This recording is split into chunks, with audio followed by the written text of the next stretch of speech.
Oh, Reverend Kenneth Meshoe roasts the president, slams the president, comes close to saying, dude, you can't be that slow. In this video, I'm going to show you that electric engagement. And if you stay till the end to my biblical reaction, where I show you the ANC in the Bible, you're going to understand this great debate about black economic empowerment that by the end of this video, you're going to go through your phone, find every black South African you know, and share this link. Because South Africa will prosper. You ready? Good. Press like. Let's go. I'm going to start this video by showing you Piet Le Roux, the Impala who went to the lion's den. He had just won a case against BEE when he was invited by the Black Business Council. Listen. Now, given how different our views are, I wish to extend my appreciation to Mr. Matabane and the Black Business Council for this invitation to participate. I try to explain why Sakeliga has decided that it must oppose the policy of BEE.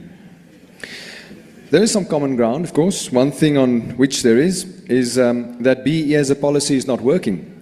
The President of the Black Business Council and many others extended that comments last night. And there are many proponents here today in favor of BEE who think BEE isn't working. But let me just mention some people who are opposed to BEE, at least the policy of BEE as we know it.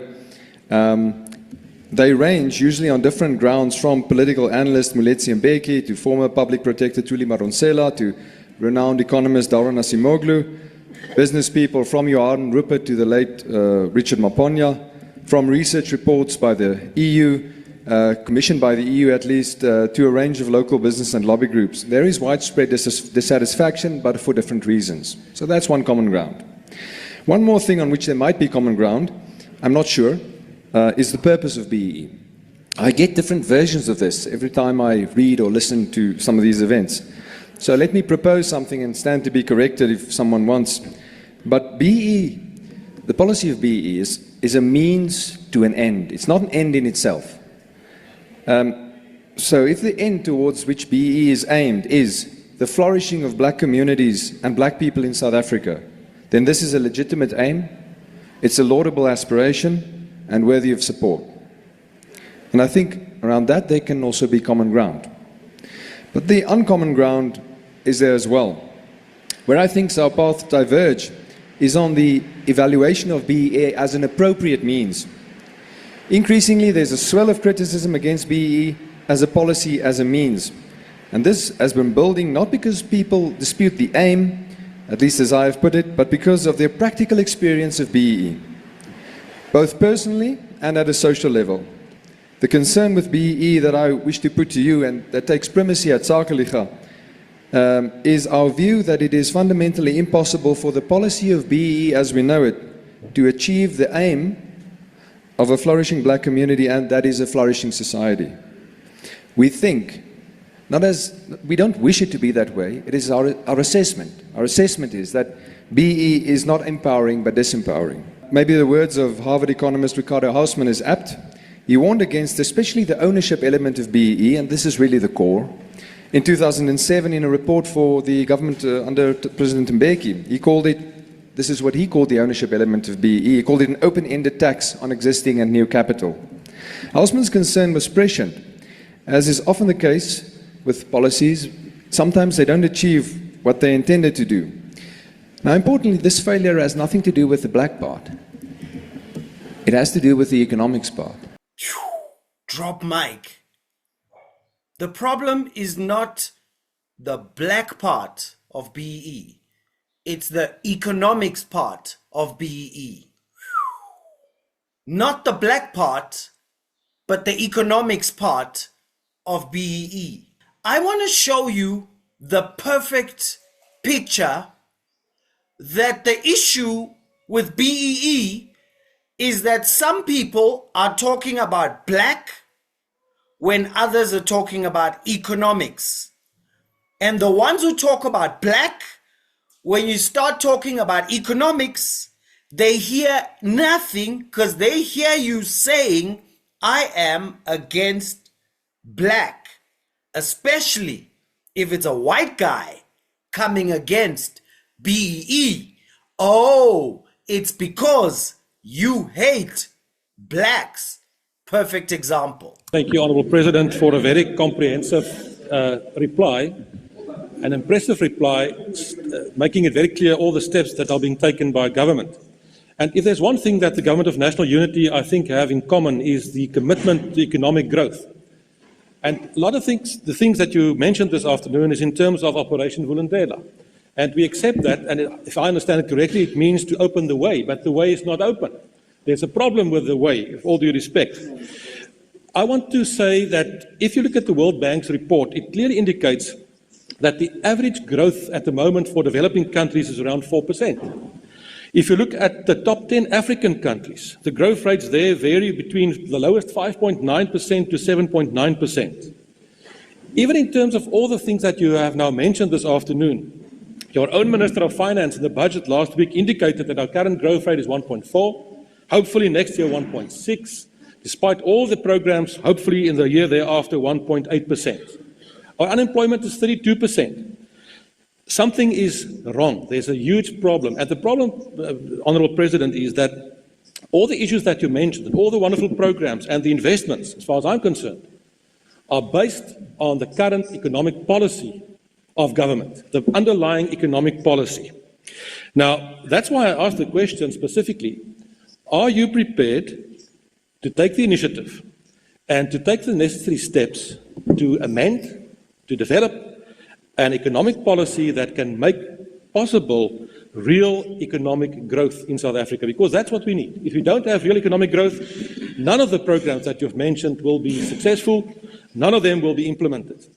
But that real new economic policy, as far as I'm concerned, needs to take a different approach with regard to certain basic things that I don't know if you're prepared to do that with regard to black economic empowerment, with regard to equity, employment equity. Thank you, Honourable Mulder. Your time has expired.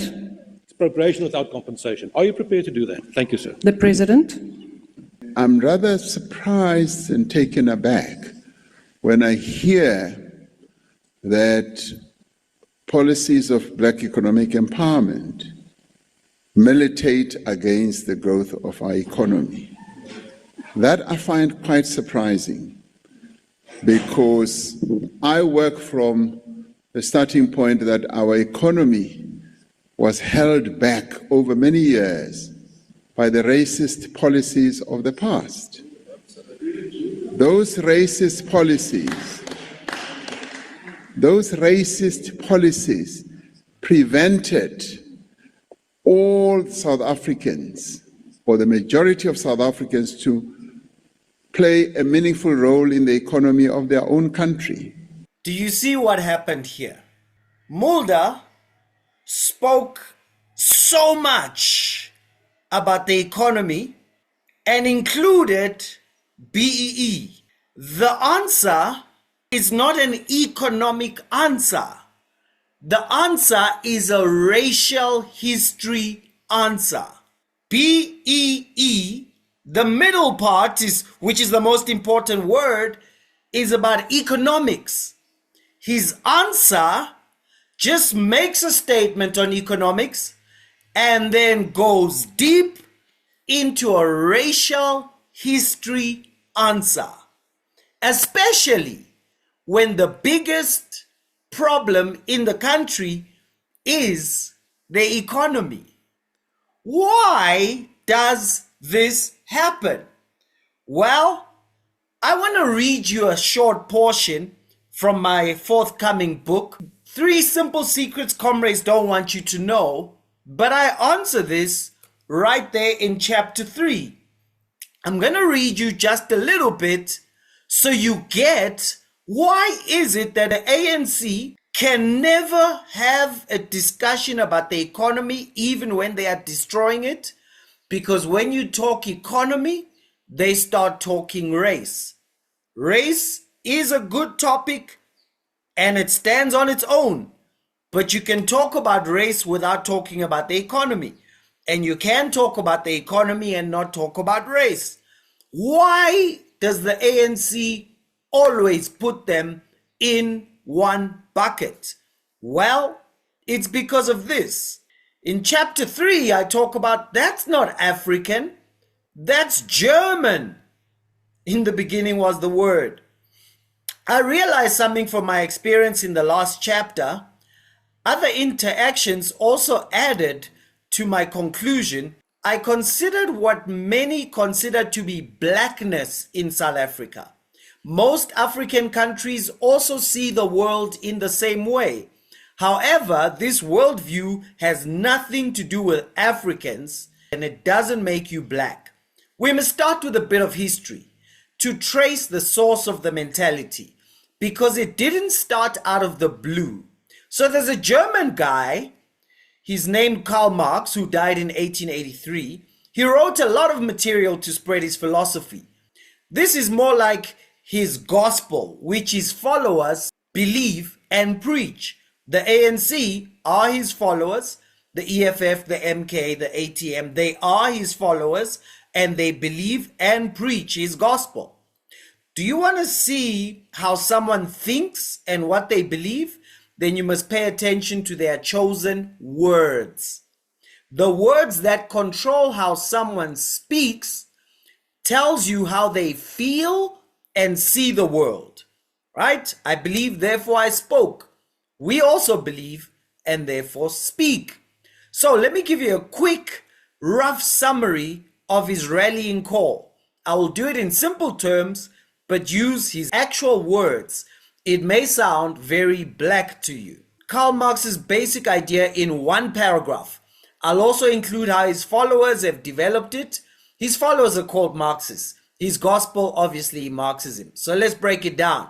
Marxism, grade 1. Marx believed and taught that the history of all society is the history of class struggles. Umzabalazo. Struggle. He saw life as a constant war between classes. So he described the two classes in some words, and this is what they mean. His followers then extended the classes to black and white. Generally, though, they are called oppressors and oppressed. Sometimes the people or the masses against the elites. Now, the way he explained this struggle is that the oppressed majority gets exploited by the oppressive minority. It's best if you don't understand this oppression as something that happens from action to action. No, it's not a situation to situation or circumstance to circumstance thing. The oppression is to be understood as an identity. For example, according to his original teachings, you can identify the oppressor by ownership of private property. Marx called it the means of production. So he prophesied that this struggle would lead to a revolution. A revolution brings liberation by overthrowing the whole society. The oppressed would therefore have taken power, amandla. They would then have power to become the oppressor's dictator. So he gave steps for achieving this revolution. That's all I'm going to read from Soft Life. Now, here's the thing. Because the ANC thinks this way, they cannot separate race and economics, because Karl Marx put race and economics into one topic, because you identify them by means of production, by owning something. So the ANC, when they hear BEE, they don't know that it's three separate words. So if we must know if BEE is good, we must check first of all, is it empowering? If it's not empowering, then it's bad. Then we must check, does it work with economics? Does it make people wealthier? And if it doesn't work. But you see, because they can't separate race and economics, because they are Marxists.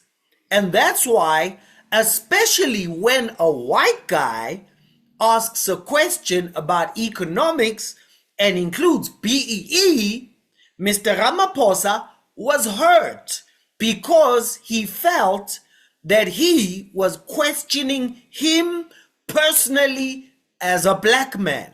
Now, even if a black guy questions the same thing, he might not be equally hurt as you saw him with Mulder, but he will not be able to separate race and economics. So when I talk about how I want people to make more money, in his mind, there's gotta be race. Mo presidente ke a dumelana le wena gore maAfrika Borwa a sokola bontsi ba bone ga ba bereki ebile. Mr. President, I agree with you that most of South Africans don't work. Economy ya rona ga ya gola ka tsela e tshwanetseng ka be gotse ka teng. And our economy hasn't grown the way it was supposed to. Given the fact that there's been no relatively new policy shifts in the last 10 years, despite Operation Vulindlela 1 and Operation Vulindlela 2 effect of BBBEE. Now, Mr. President, you and I both agree we need foreign direct investment.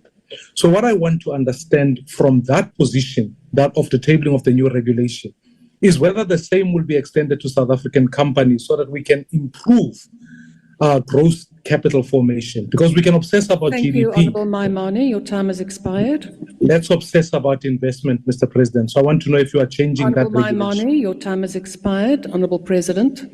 Thank you, Honorable Deputy Speaker. Our Constitution is very clear. We've come from a horrible past which we even addressed in our Constitution, in the Equality Clause, where we said we need to recognize what has happened. Our preamble speaks to that. The question was not about racial past. The question was about capital formation, levels of investment. Now, there's no problem with discussing the racial history, but this was not a question about racial history. It was about economics. How do we put more money in South Africans' hands? Now, Reverend Kenneth Meshoe almost lost it. Hear for yourself. Equality to redress the imbalances of the past. So in our quest to redress the inequalities of the past, yes, measures will be taken, legislative and otherwise, to make sure that we show up and bring up those who were previously disadvantaged. And they include all those that you mentioned, all those, as you said previously, oppressed people. That is our objective. Thank you, Chairperson. Mr. President, I hate you well. But it is not correct that after 30 years of democracy, you still have, on paper, a racial classification. Because it makes those who know they are African, as you just said, but they are not treated as Africans. Maybe because they are not dark enough. This has to be corrected. You cannot tell me, Mr. President, that you are not smart enough to can come with another idea rather than race classification. I understand that there is a challenge, there is a problem that has to be addressed, and government is trying to use that. But are you saying to me that the apartheid people, the apartheid government, was more intelligent than you? That they came up with that racial classification? You have to repeat what they said because we don't have another idea. So I'm pleading with you. You are smart, we know that. Come with another idea rather than racial classification. Thank you, sir.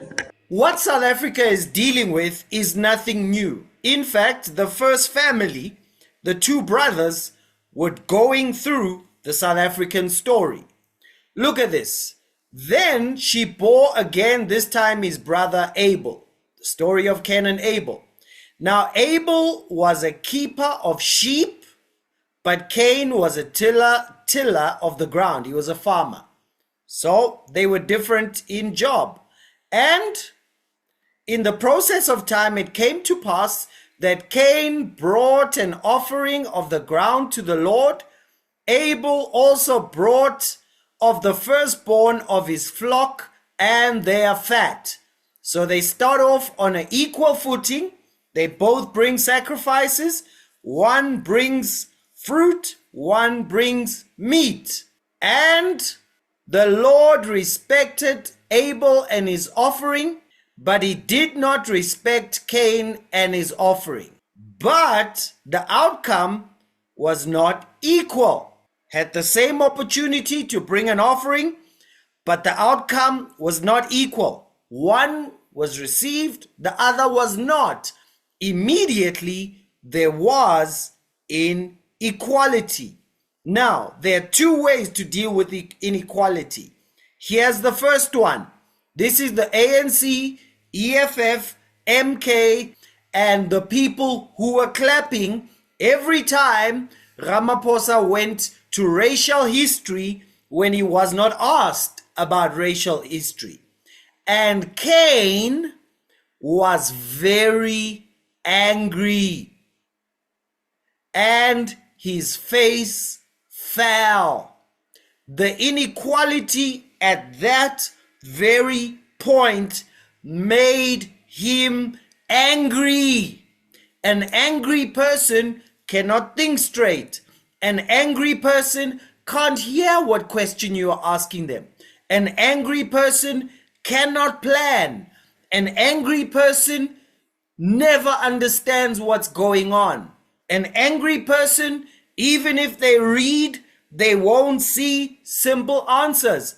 Cain was very angry because of this inequality. Now, the Lord said to Cain, "Why are you angry? And why has your countenance fallen? If you do well, will you not be accepted?" What does this mean?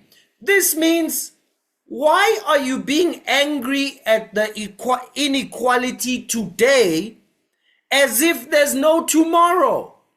Why are you so angry at it today that you are prepared to sabotage tomorrow? Because you could just sell some fruit to your brother, swap some fruit for an animal, and then tomorrow you give an offering and it's acceptable. Why are you not learning from the success of your brother? Instead, you are angry with him as if your brother succeeds today, you can't just see what he did so that you can do it today and you'll have the same result tomorrow. Why are you angry with your brother? If you do well, will you not be accepted? In other words, equality today does not mean there's no tomorrow. So why are you sabotaging the economy for 30 years when by now we would have even not been talking inequality? Because after 30 years, we should be a first world country for all. Other countries have done it in 30 years. But the ANC has been sabotaging tomorrow since 1994 because they carry the spirit of Cain. So if you do well, will you not be accepted? And if you don't do that, sin lies at the door and it wants to control you. But you can control it. You can rule over it. Now, he didn't take that advice. Now, Cain talked with Abel, his brother, and it came to pass when they were in the field that Cain rose up against Abel, his brother, and killed him. That's why struggle songs go with Kill the Boer. Even in 2025, when apartheid ended in 1994, it's because the same anger is being expressed in metaphorical terms. The ANC operates under an economically murderous spirit. The EFF operates under an economically murderous spirit. The MK is the same, ATM is the same. That's why the economy doesn't grow and unemployment is growing, and that's why they only care about inequality. Why? That spirit of Cain is obsessed with yours was accepted, mine was not accepted. So the solution is let me kill yours so that we are equally poor. Since the ANC started talking about equality, they've made everyone closer to being equally poor. The ones who stay rich, of course, are the comrades. So this is why BEE is misunderstood. You, my black brother, let me give you some white privilege. Here is white privilege. White privilege is being able to think about economics without thinking about race. Then you will always do better economically. If you cannot think about economics without thinking about race, then you are suffering from black privilege, which means go and bend over for a comrade, otherwise you'll never make money. Listen, I'm black, so I'm on your side. Number 2, I'm a pastor. I care about you. Number 3, I'm black and experienced in economics by study, but also by experience. I've started more than 1, more than 2, more than 3 profitable ventures. And if there was anyone in this country who was working against your economic position, I would know because I pay attention, and I would tell you loud and clear. So this is what I advise you. Please don't vote Cain parties, ANC, EFF, MK. All the people who talk race when they talk economics, they are making you and me broke. They are making it difficult for us to move up. Vote for any party that's able to talk about economics without talking about race. Those are Marxist parties, Cain parties. Wherever they have been in charge, they have done badly. Please, let's put the ANC, the EFF, the MK where they belong, in the opposition benches. No man can serve 2 masters. Either he'll love one and hate the other, or he'll disrespect one and honor the other. You cannot serve God and Karl Marx. So I want to thank you, all of you on the Prosperity Fund. Mwah, mwah, mwah. By the next Friday video, we should have Soft Life edited and the barcode. And I really, really, really appreciate that you're coming with us. And that book which you saw, we're going to put it in every hand, in every township. We can reach every informal settlement we can reach, so that we educate our people that race and economics are 2 valid discussions, but they are not the same thing. They are different and distinct, because only when we get that will this country prosper, and South Africa will prosper. So let's make history together. Cheers.